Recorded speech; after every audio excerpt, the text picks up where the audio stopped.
Olá, queridos e queridas, tudo bem? Hoje nós vamos falar sobre o morfema. Vamos dar uma olhada na definição genérica que nós temos aí. Em termos de forma, representam a parte da palavra que traz significação. Diante desta definição, nós já podemos intuir que um dos pontos importantes para o estudo do morfema é entender os pedaços das palavras, mas os pedaços que significam. Afinal, há uma significação em cada parte da palavra, e é isso que nós vamos estudar. A título de ilustração, eu vou apresentar agora um texto para vocês de um autor da poesia concreta. Vamos dar uma olhada? Negócio, ego, ócio, cio, zero. Concebendo esse texto, que obviamente ele é meramente ilustrativo, o que eu queria que vocês percebessem é o seguinte: a maestria desse autor, desse poeta, de combinar os pedaços das palavras. Vocês perceberam que cada pedaço acabou significando alguma coisa? Isso significa que cada palavra pode ser combinada de tal forma para que nós possamos construir novos significados. O que vai nos interessar em nosso estudo? O que vai nos interessar em nosso estudo é exatamente compreender que pedaços significam para que nós possamos estudá-los. Imaginemos palavras mais simples, por exemplo, uma palavra como menino. Quando eu digo menino, todos nós sabemos que menino não é menina. Mas como é que você sabe isso? Diz para mim. Está pensando? Quando eu digo garoto, por que você acha que é um menino e não uma menina? Quando eu digo moça, por que você não acha que é um homem e é uma mulher? Qual a sua opinião? Pensou? Perfeito. É isso mesmo. Quando nós estudamos as partes das palavras, nós percebemos que existem algumas partes que significam. Então, por exemplo, esse A final e esse O final desses exemplos que eu dei representam alguma coisa. Em língua portuguesa, existem alguns morfemas que vão determinar o gênero, que é o caso. Então, menino é sexo masculino, gênero masculino. Menina é A, gênero feminino. O que eu quero dizer é que esse pedaço tem um nome e, mais importante do que o nome, é você entender que ele significa alguma coisa dentro de uma palavra. Ok? Vamos prosseguir? Pensemos na palavra camisa, numa frase do tipo: comprei uma camisa muito bonita. Quando eu digo camisa, percebam que este A não indica gênero. Vocês conseguem perceber? Afinal, camisa não é a esposa do camiso, que vão passear com as camisinhas pelo parque, certo? Seguindo então, o que nós podemos afirmar? Que o A de camisa não desempenha o mesmo papel do A de menina. Em menina, eu tenho gênero feminino. E no A de camisa, eu não tenho gênero. Na verdade, é o que nós chamamos de vogal temática. Ela só existe para poder caracterizar e constituir o que nós chamamos de tema. O que é o tema? É a combinação do radical, que é o termo ou a parte mais importante em termos de significação morfológica da palavra, combinada com a vogal temática, que permite que ali sejam inseridos outros elementos, outros morfemas. Correto? Vamos em frente então. Seguindo esse raciocínio, nós vamos falar de um ponto bastante importante. Prestem atenção, por favor, que isso às vezes dá um pouquinho de problema. Mas prometo a vocês que farei com que fique bem fácil. Afinal, estudar é um prazer e estar com vocês também. Vamos falar agora sobre alomorfia. Quando nós falamos alomorfia, existe uma definição geral. Vamos ler a definição geral e daqui a pouquinho a gente volta. É a variação da forma sem alteração da função básica do morfema. Por esta definição, é possível que você esteja aí, professor, não entendi nada, não tem problema, vamos aos poucos. Quando nós falamos de alomorfia, nós estamos dizendo o seguinte, que alguma coisa mudou e gerou um efeito, ok? Vamos por partes. Vamos voltar à ideia anterior. Quando nós falamos, por exemplo, a palavra casas com S no final, nós já sabemos que esse S final em português é um morfema indicador de plural, correto? Em português, então, todo bom morfema indicativo de plural é a marca S, é o morfema S, correto? Agora pense na seguinte palavra, mar. Faça o plural aí, por favor. Fez? Ok. Como ficou? Por favor, não me faça vexame. Mar, plural, mares. Correto. Vocês perceberam que houve uma mudança? Que ao invés de eu ter um plural formado por um S apenas, agora eu tenho um plural formado pelo ES? É isso mesmo. Nesse sentido, houve uma mudança. Mas houve mudança em quê? Na forma, ou seja, alomorfia, mudança de forma. Agora, qual a importância de nós estudarmos isso? Houve a mudança de forma, mas eu pergunto a você, e o significado morfológico mudou? Professor, não tem a menor ideia do que o senhor está falando. Que significado morfológico é esse? Pensem comigo. Nós não sabemos que todo morfema S na língua portuguesa indica plural? Não é isso? Correto. Por que será então que o ES também indica plural? Não tem problema, é isso que nós chamamos de alomorfia. A alomorfia é essa variação da forma sem mudança da função, do papel, da tarefa do morfema dentro da palavra. Seja como S, seja como ES, nos dois casos ele indica o quê? Em língua portuguesa indica o quê? Ok, plural. Muito bem, é isso que é a alomorfia. Vamos ver alguns exemplos para esclarecer, tá bem? Dia belo, ensolarado. Ótimo para ir à praia. Cuidado com os raios solares. Cuidado com a sua pele. A partir das imagens e da frase dia belo ensolarado, vamos refletir um pouco. Vamos passar essa frase para o plural. Dia belo ensolarado vai virar dias belos ensolarados. Pergunto eu a vocês, que morfemas foram inseridos nessas três palavras? Pensou? Perfeito. O morfema S. Esse morfema S indica plural, e nós já sabemos disso. Perfeito. Vamos a outra frase então. Vejamos a frase, cuidado com os raios solares.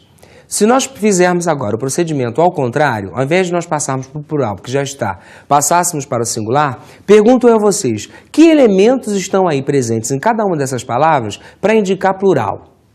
Pensou? Raios, tiro S, fica raio. E solares? Ah, perfeito. Ao invés de ser um S, é um ES. Agora pergunto, indica plural? Indica? Perfeito. Então, são duas formas significando a mesma coisa. É exatamente disso que nós estamos falando. Quando nós falamos de significado morfológico, nós estamos falando do significado que esse morfema desempenha dentro da palavra.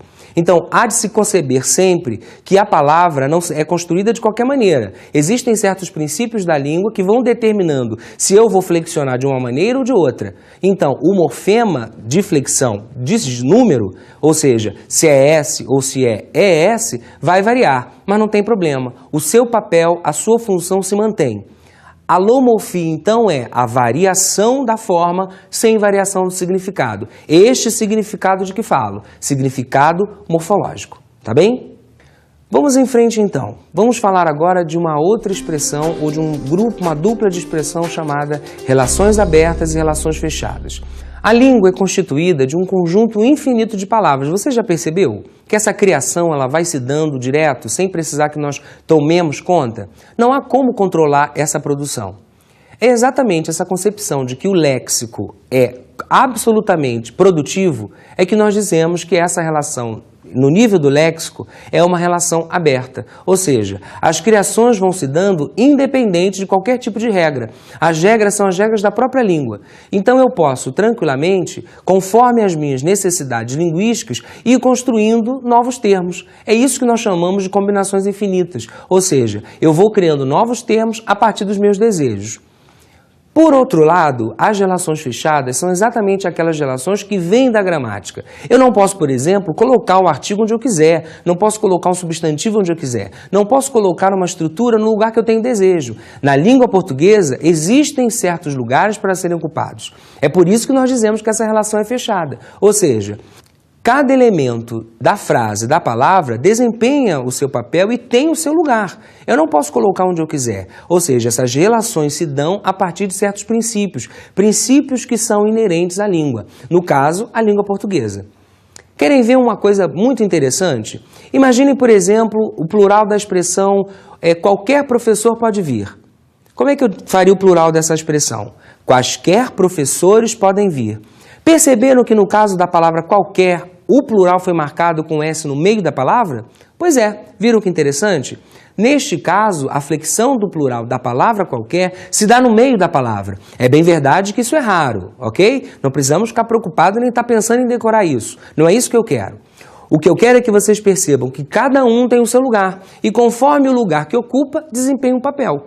Assim eu não posso, por exemplo, dizer bola, ou vou. Não posso. Eu preciso, para que eu seja entendido, eu preciso respeitar certos princípios. Princípios de relações fechadas que são da língua, que são da gramática. Então, há uma relação que é uma relação aberta, que vem do léxico, e uma relação fechada, que vem da gramática. Ok? Oi, tudo bem? Beleza, tudo ótimo. E aí, como vão suas gatildes lindosas e maravilhentas?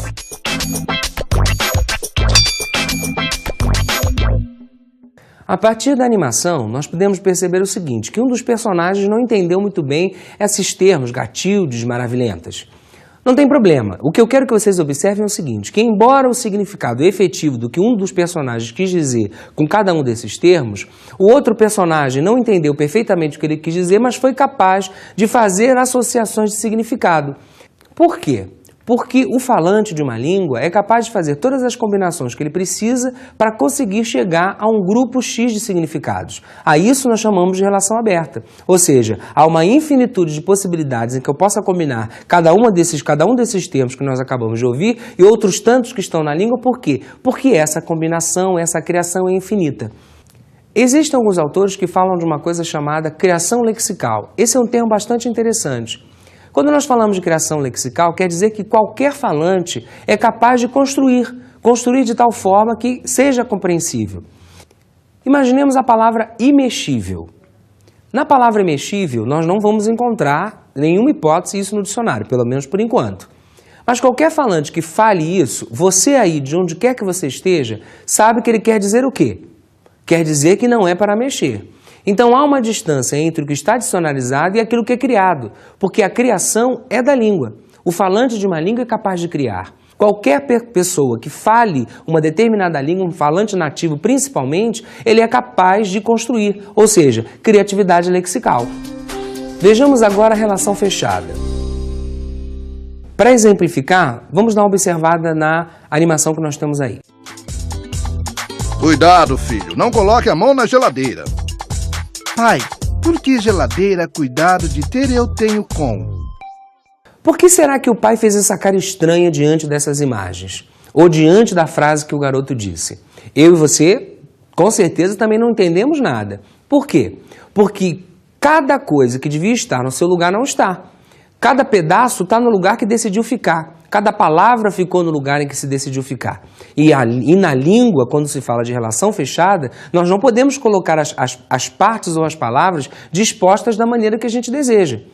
É preciso que se respeitem alguns princípios que são da língua, que são da gramática de uma língua e que vão possibilitar que nós possamos entender melhor o que está sendo dito. Vamos tentar o mesmo texto de uma outra maneira, arrumando a casa, respeitando as relações fechadas da língua? O que você disse? Ora, eu disse, por que eu tenho de ter cuidado com a geladeira? Ah, bom. Observando então essa nova animação em que o filho arruma cada coisa no seu devido lugar, cada elemento da língua no seu devido lugar, podemos entender o que ele queria dizer. O pai, então, pôde estabelecer essa comunicação com o filho. Isso significa que a relação entre essas palavras é uma relação fechada. A gramática, ela não pode ser desvinculada do princípio da língua. Ou seja, eu não posso sair criando combinações da maneira que eu acho melhor. O que eu quero dizer é que, enquanto relação fechada, alguns princípios devem ser respeitados. Primeiro vem um, depois vem o outro, depois vem o outro. Posso dizer até mais, você talvez nem precisasse ir à faculdade ou ir ao colégio para isso. Isso é inerente ao falante. Qualquer pessoa que tenha como língua a sua língua pátria é capaz de combinar os elementos da maneira correta. Ou seja, eu não preciso treinar isso, automaticamente nós já fazemos assim. A criança pequena, mesmo já no aprendizado, no início da sua linguagem, na aquisição da sua linguagem, ela já vai respeitando certos princípios que são inerentes à língua. O que eu quero dizer é que, na verdade, essa gramática de que eu estou falando não é simplesmente a gramática listada dentro de um livro, mas a gramática que é pertinente à língua. Toda língua tem uma gramática e é dessa gramática que nós estamos falando. Ok? A relação fechada, então, respeita princípios da gramática, a gramática da língua. Vejamos agora, continuando o estudo do morfema, como é que nós poderíamos analisar esses morfemas dentro de uma palavra.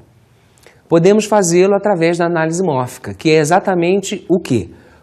Estudar cada um desses pedaços, ou seja, analisar a palavra nos seus devidos pedaços, nos seus devidos morfemas.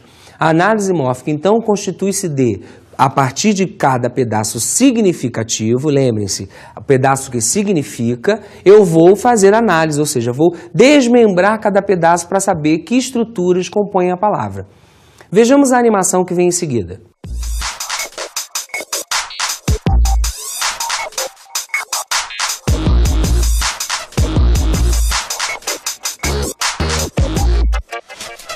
Bom, muitos de nós já devemos ter visto essas imagens aí nas nossas casas, né? Os filhos chegam no quarto arrumado, a mamãe arruma, a pessoa que ajuda em casa arruma e eles fazem a tremenda bagunça.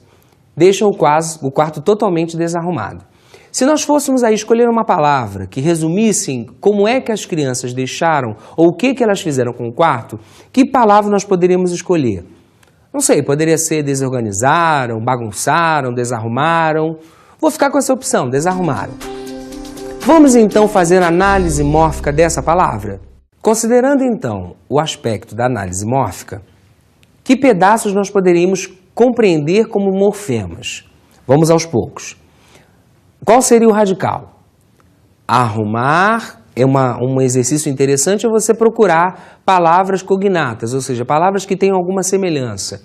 Então, por exemplo, eu posso dizer arrumar, arrumei, arrumaram, desarrumaram. Existe algo aí que é comum. Esse algo comum é que nós vamos chamar de radical, ok? Então, arrum é o radical. Sempre procure fazer a análise mórfica a partir do radical primeiro, porque ele é o elemento mais importante e é a ele que serão inseridos os outros elementos, os outros morfemas, correto? Ok. Antes de arrum, nós temos um outro pedaço, que é um pedaço que antecede, que nós chamamos de afixo, ou prefixo, que é aquele que é o afixo que vem antes. Des, então, é o prefixo. Então, des mais arrum dá desarrum. Aí nós temos o a. O a é um complemento, um elemento que se complementa ao radical, que a gente forma o tema como nós vimos há pouco. O a é vogal temática e o ram seria a desinência do verbo, ok? Vejamos o seguinte, se nós precisássemos analisar todas as palavras, não daria tempo aqui, com certeza. O meu desejo é que vocês entendam que cada parte tem um nome e mais do que um nome, cada um tem uma função, ok? Vamos ver então passo a passo. Considerando o mesmo verbo, desarrumaram, observemos o seguinte, nós temos aí 4 morfemas, chamados os morfemas mais comuns, que mais ocorrem em termos de estrutura de palavras.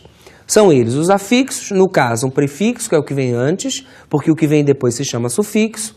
Temos o radical, que é a estrutura essencial, importante. Temos a vogal temática, que no caso do verbo indica a conjugação.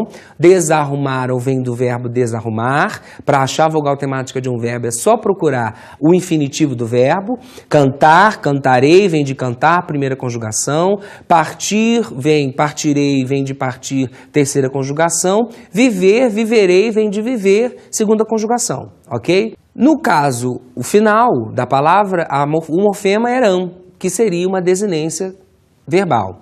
Vale observar que nós estamos falando de desinência verbal. As desinências verbais indicam tempo, modo, número e pessoa. Já no caso das desinências nominais, que nós vimos lá no começo, como é o caso de meninos e meninas, ou de garotos e garotas, nós temos aí uma desinência de gênero, que indica feminino ou masculino, e temos a desinência de número, que indica singular ou plural. Veremos isso mais aqui para frente. Correto. Assim, nós podemos ter a seguinte fórmula estrutural. A seguinte estrutura será formada ou combinada para criar o que nós chamamos de análise mórfica. Primeiro, des, afixo chamado prefixo, porque vem antes. Depois, o radical, arrum. Depois, o a, vogal temática. E depois, o ram, desinência verbal. Correto? Vamos em frente, então. Vamos seguir o nosso estudo agora falando sobre os tipos de morfema. Vale dizer que nossa abordagem agora segue a proposta da Maria Cecília e da Ingeborg Koch. Efetivamente, existem outras propostas, outros autores, mas nós escolhemos essa abordagem porque eu considerei uma abordagem bastante interessante, mais do que isso, uma abordagem nova. É uma forma nova de conceber os tipos de morfema a partir de vários outros estudos que estão sendo feitos por aí. Essa obra é uma obra bastante interessante. Seguindo então a perspectiva dessas duas autoras, nós teríamos 4 tipos de morfemas. Os morfemas classificatórios, os morfemas flexionais, os morfemas derivacionais e os morfemas relacionais. Vamos ver um pouquinho de cada um sobre a perspectiva dessas duas autoras? Vejamos inicialmente os morfemas classificatórios. Os morfemas classificatórios podem ser representados pela vogal temática. A vogal temática, dentro da palavra, tem um papel que é colocar essas palavras pertencentes a um grupo determinado de classe, ou seja, dos substantivos, dos adjetivos e dos verbos. Vamos ver a seguinte frase: a mesa quebrou. Nós já sabemos que na palavra mesa nós temos mes, que é o radical, e o a, que não é gênero, porque não é desinência, correto? Mesa, lembra daquela brincadeira da camisa? Mesa não é a mulher do meso, correto? Então, nesse caso, o a é uma vogal temática. Essa vogal temática faz com que a palavra mesa pertença à classe dos substantivos, certo? Por exemplo, se eu tivesse a palavra a bela mulher, no caso deste A em bela, de beleza, de belíssima, esse A também não é uma desinência, também é uma vogal temática, correto? Diferente do primeiro caso, em que eu coloquei, através da vogal temática, a palavra como substantivo, eu agora passei a palavra passou a pertencer à classe dos adjetivos, bela, correto? Então, esse é o papel dos morfemas classificatórios, agrupar as palavras em seus determinados grupos e classes de palavras, correto? Vejamos o seguinte agora, com relação aos morfemas flexionais. Os morfemas flexionais desempenham o papel de colocar a classe na sua determinada flexão. Então, por exemplo, no caso dos nomes, singular ou plural. No caso dos verbos, tempo, modo, número e pessoa. São as chamadas desinências nominais de gênero e número e as desinências nominais de modo, temporal e número pessoal, correto? Vejamos então esses 4 outros tipos que são subgrupos dos morfemas flexionais. São eles o aditivo, o morfema subtrativo, o morfema alternativo e o morfema zero. Vejamos de forma breve cada um destes. Eu vou pontuar aquilo que eu considero mais importante que nós precisamos saber neste momento por enquanto. Como o próprio nome diz, o morfema aditivo, ele adiciona, ele amplia, ele aumenta aquele elemento que estava lá. Vejamos na palavra anormalidade. Na palavra anormalidade, nós temos o acréscimo de um A e nós temos um acréscimo de um dade, correto? Então, nós temos aí anormalidade. No caso, por exemplo, do morfema subtrativo, acontece exatamente o inverso. Há a subtração, como o próprio nome diz.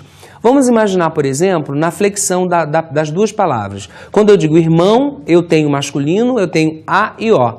Quando eu quero fazer o gênero feminino dessa palavra, o que eu faço? Eu tiro o O, então eu subtraí um elemento, correto? Então, ao invés de eu ter irmão, eu passo a ter irmã. Eu perco um elemento, um morfema, uma estrutura, uma letra. Vamos agora ver o morfema alternativo. Como o próprio nome já denuncia, a alternativa é que há alternância. Só que nesse caso, a alternância é de um segmento fônico, é uma permuta fônica. Por exemplo, quando eu falo as palavras avô e avó, vocês perceberam que enquanto palavras elas são idênticas, a diferença delas está em um O ser aberto e o outro ser fechado? Exatamente, há uma alternação fônica entre o O de avô e o O de avó. É isso que nós chamamos de morfema alternativo. Por último, e não menos importante, vem o morfema zero. É muito interessante essa perspectiva do morfema zero, porque em algumas línguas como a nossa, a indicação de não ter indicação, parece uma contradição, não é mesmo? A indicação de não ter uma indicação significa alguma coisa. Então, a ausência do elemento significa alguma coisa. Pensem comigo. Quando eu digo meninas, eu já sei que estou diante. Vamos lá fazer aquela análise mórfica? Menin, radical, A, desinência de gênero e o S, desinência nominal de número, plural, correto? Agora, se fosse menina, como é que eu sei que é singular? Pensou? Perceberam que foi a ausência desse S que disse para nós que efetivamente nós estávamos diante de uma palavra no singular? Isso mesmo, é isso que nós chamamos de morfema zero. É a ausência da presença de um morfema que indica que é singular, correto? Agora nós vamos falar dos morfemas relacionais. Vamos pensar na seguinte frase. O Brasil, que é um país lindo, é tropical. Pensem aí nesse quezinho que está aí entre essas duas estruturas. Não vou dizer o nome, isso não é importante agora. O que eu quero que vocês observem é que ele liga as estruturas. ok? Liga cada pedaço que vem antes e o pedaço que vem depois. Numa frase do tipo, a camisa de força rasgou, observem que esse desenho aí, que eu também não vou dizer o nome, ele também está fazendo o mesmo papel. Ele está combinando, relacionando os dois pedaços, o pedaço camisa e o pedaço força. Vamos ver um outro exemplo? O frio é desagradável, mas preciso ir às ruas. Observem que esse mais também faz a mesma coisa, relaciona o primeiro grupo de palavras com o segundo grupo de palavras. Eu já sei que vocês estão aí curiosos para saber o nome. Aluno é assim mesmo, sempre quer saber o nome das coisas. Eu digo, no primeiro exemplo, o que é um pronome relativo, certo? No segundo exemplo, o de é uma preposição. E no terceiro exemplo, nós estamos diante de uma conjunção adversativa. Então, as conjunções, as preposições e os pronomes relativos funcionam como morfemas relacionais, correto? Vamos em frente então?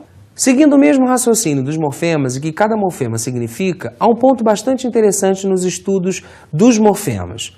Existe uma coisa chamada redundância. A redundância, como o próprio nome diz, é a repetição, é o demais, é o que está além. É muito interessante que na língua portuguesa os morfemas sejam, por vezes, redundantes. Querem ver? Os sinos soam sempre sob o sol de Sicília. Quando eu digo hoje, mesmo que eu não diga o resto da frase, o que você já tem certeza? Que o que virá é masculino e o que virá tem de ser o quê? Plural, não é mesmo? Mas no português, normalmente nós temos essa redundância, que é a marcação multiplicada na frase. Em outras línguas, como o inglês, por exemplo, isso não acontece, mas no português é comum que se redunde na informação. Então, se eu digo as, você já sabe que o que virá depois é o quê? Plural e feminino, não é mesmo? É isso que nós chamamos de redundância, no caso dos morfemas. Vejamos então agora os morfemas derivacionais. Como o próprio nome já diz, eles são os que marcam a derivação da palavra. Vamos ver a animação para ilustrar o que nós estamos falando.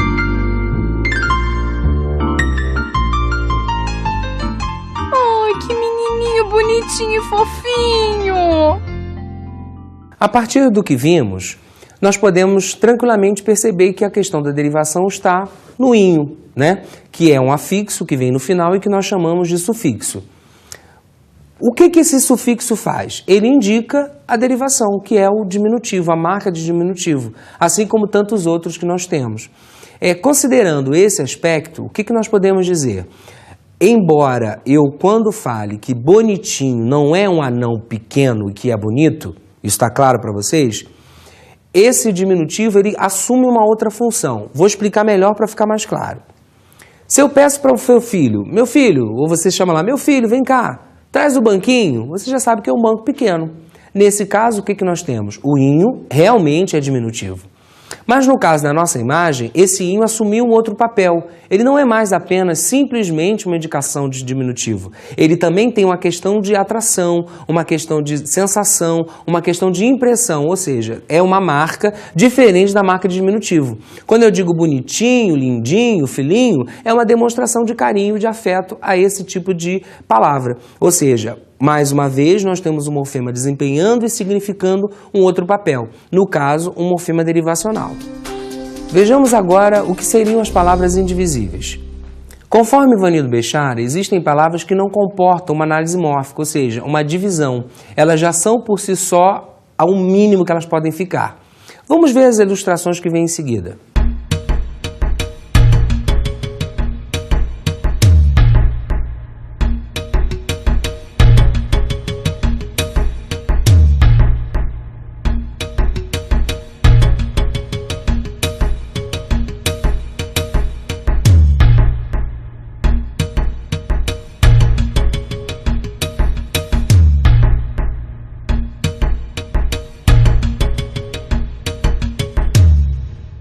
Se nós tentássemos diminuir ou dividir essas três palavras, lua, mar e lápis, nós não iríamos conseguir. Por quê? Porque elas são palavras indivisíveis.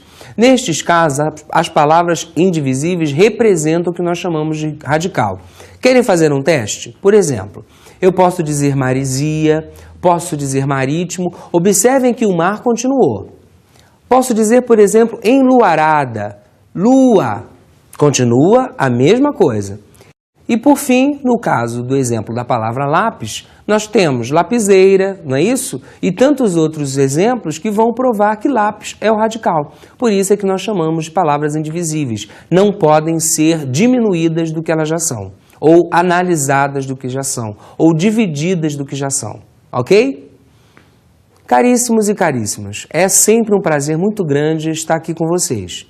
Por fim, o que eu posso dizer de tudo isso que nós já discutimos hoje, e olha, temos muito ainda para estudar, posso dizer a vocês que o morfema certamente é o primeiro passo que nós damos para os estudos da morfologia. Tudo que você fizer sobre forma, lembre-se, morfema. Alomorfia, variação da forma. E tudo mais que tiverem de tipologia dos morfemas, a gente pode seguir uma teoria, que no caso nós seguimos a Maria Cecília e Enguedor e Koch.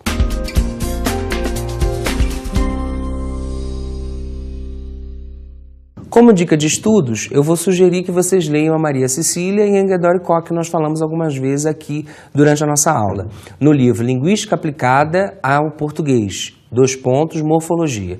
Um grande abraço.